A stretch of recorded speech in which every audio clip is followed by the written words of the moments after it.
Hello. Good morning, everyone. Oh, good morning, good afternoon, whatever your time zone is. When I did the poll the other day, you actually took it seriously. I wanted to see 3 recommendations of games from me. Yeah, let's gonna do it. Why not? I have a vast library of games on Steam, and it's gonna start with XCOM Terror from the Deep. This is actually a mod that I've been playing and helping with the development by training its AI. I was made by Shield. But the original XCOM is really good as well. Especially, I would recommend Terror from the Deep because the first game is kind of really easy. This one, it hits the spot right there, especially if you use the mods that bring the much needed quality of life updates. And well, from what you see, it's a very stereotypically turn-based game, bro. And what the story is about, well, imagine if Cthulhu suddenly started to wake up and he partnered himself with aliens. Your objective is to save Earth, and you can do stuff like this.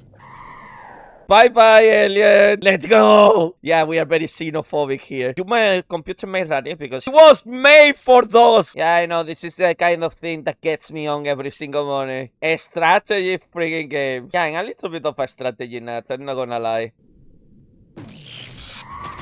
Bro, they literally are killing each other like that. And this is how the rest of the game looks whenever you are not in the battlescape. You develop the base, you build in new facilities, you try to combat the alien threat. Again, one of the other good things about this game, you can get it all the classical games for a very good, reasonable price. And I will recommend you to wait for a bundle, in Humble Bundle, something like that. If you are interested, you can get all games for like $3 or $4, which is always really good. Jump into XCOM. I think it's a really good first recommendation, especially the classical games. They make you get that tactical feeling. 100% recommended. The second game I'm gonna be recommending is a little bit of a niche taste, and it's CosmicBreak. I don't know how it's even surviving, but this game has been surviving more than freaking Concord and other gacha games that they get released. Imagine having to be outlived by CosmicBreak, a game that launched in the mid-2000s. It's always these games, man. It doesn't even hold a freaking constant big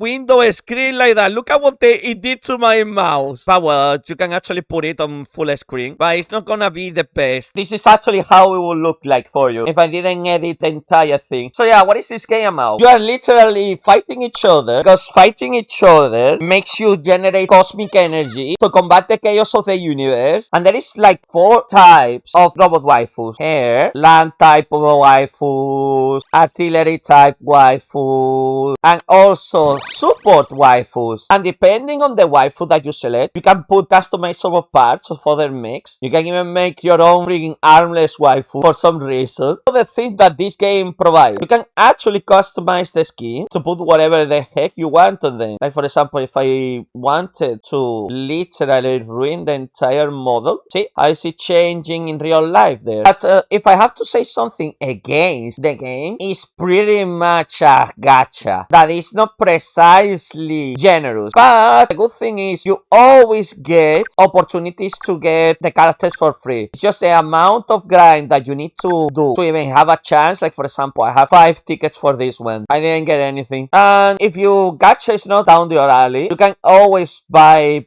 bots here. So the gameplay is just basically arena based, but as you can see, there is not a lot of population. But I think it's because most of the population is from Asia or America. So if you are from Asia or America, it will be a perfect game to try. There is also a kind of story mode that you can...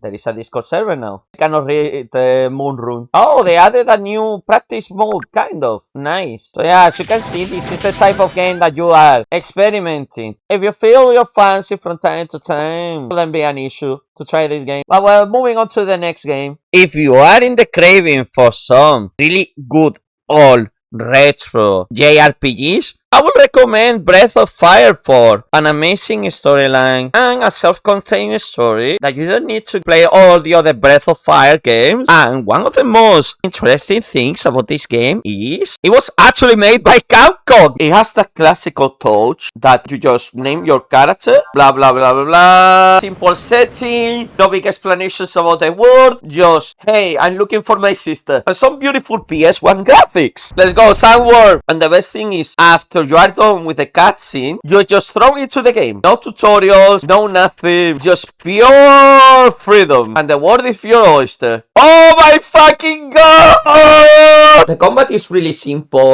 the usual. You either do your attack or you use your magic. And one of the most intriguing parts of this game is how you can play from the perspective of the freaking final boss of the game. Now you got like a freaking level 64, a super OP. Look at the freaking giant ass lizard and look at what low foe can do. Hey! Wow! The bass is not even that. Just listen to his fucking battle music.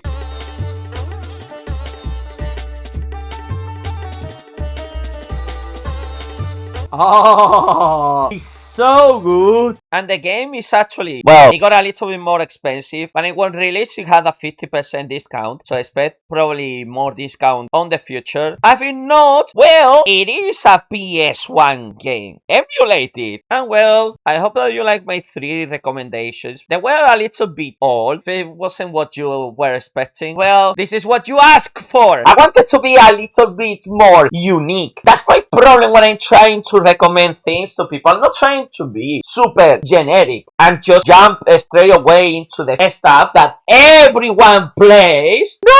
They sick my waifu!